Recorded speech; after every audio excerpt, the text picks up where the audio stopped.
is what we call our annual Giving Sunday.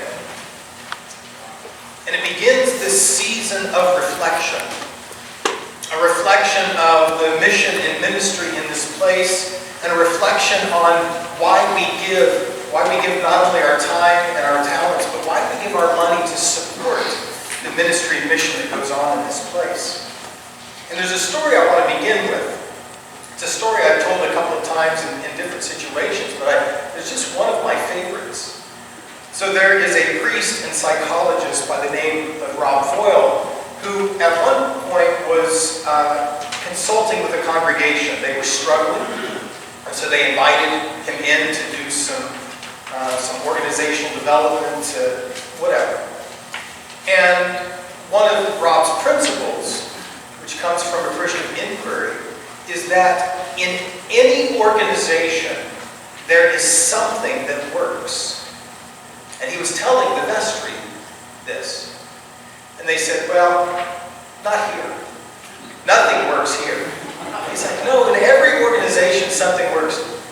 No, not here. And he said, what do you mean? He said, well, for example, whenever we invite people to fold the linens and iron them and polish the brass, no one comes. Nothing works here. And so Rob got curious. Well, did you have communion last Sunday? Oh, yeah, we had communion. And were there candles on the altar? Yeah, there were candles. Was there bread and wine? Yeah, we had bread and wine. So if nothing works, how did those things happen? And they go, oh, that's Helen. And so Rob says, well, so Helen works. Nothing else may work, but Helen works. Well, we need to go talk to Helen because she knows something that we don't know. And so they did. They went and talked to Helen. And Rob asked Helen, what is it that you do here? She says, I have the best job ever. I get to come here every Saturday morning and create a place, create a space where God and humanity can sit down and have a meal together. So Rob turned to the vestry and said, maybe you shouldn't be inviting people to iron the linens and polish the brass. Maybe you should be inviting people to come and create a space where God and humanity can come together and sit down and have a meal together.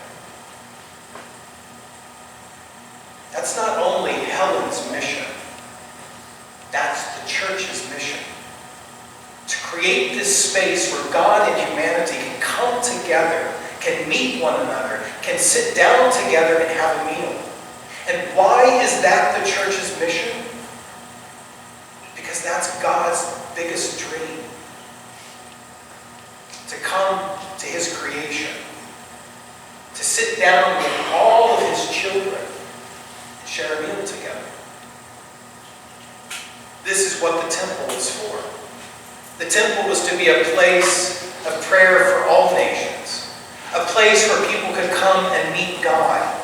A place where people could come and offer sacrifices for sins and have them forgiven. A place where people could come and make offerings of thanksgiving and praise. So Jesus tells a story about two men who go to that place. One's a Pharisee, and one's a tax collector. And you have to envision the temple.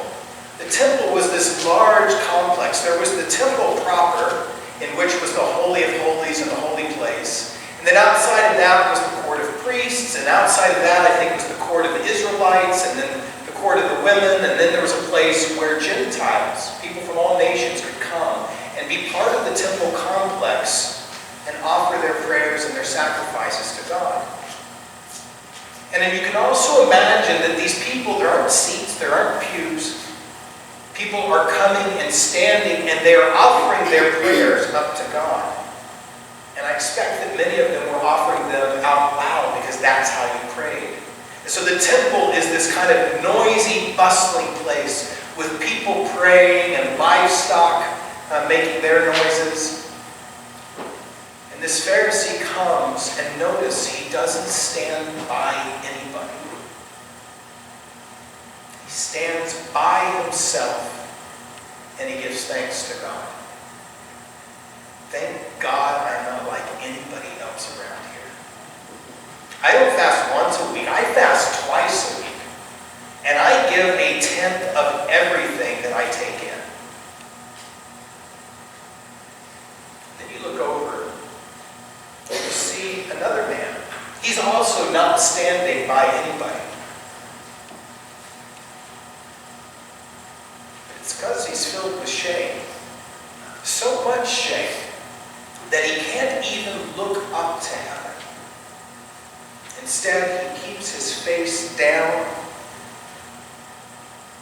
And instead of offering his resume to God, he just says, Lord, have mercy on me. I'm a sinner.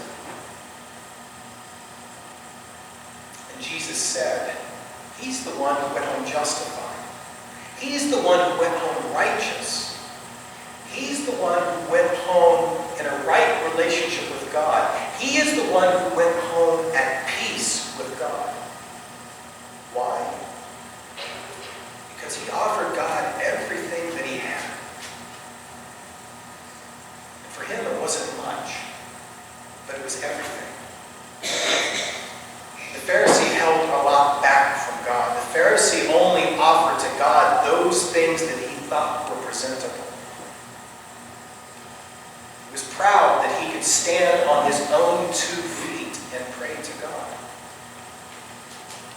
But the tax collector had no such illusions. He'd not been able to stand on his own 2 feet. And so what he did was he leaned in. In fact, he took a die and threw him his whole self, his whole body, his mind, his spirit, everything, and he threw it on the mercy of God, expecting that God would catch him.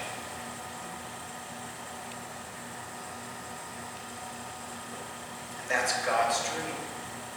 A part of God's dream. Because God also wants to be in relationship with the Pharisee. And God also wants that tax collector and that Pharisee to be able to be in relationship with one another. That was God's dream. That was the vision for the temple.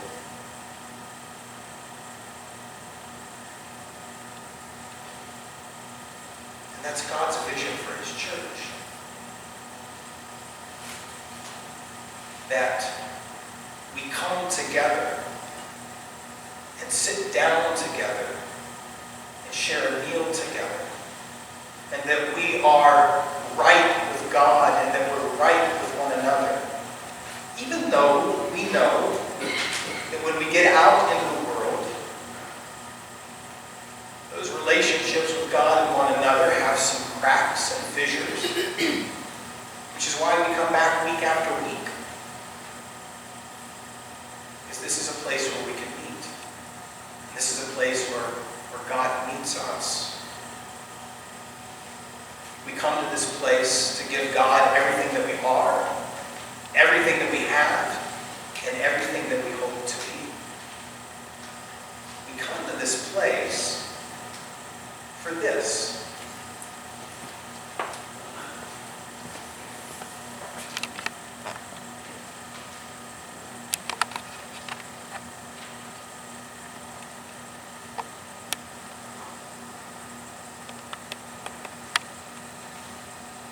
We come to this place for this. This cost God everything.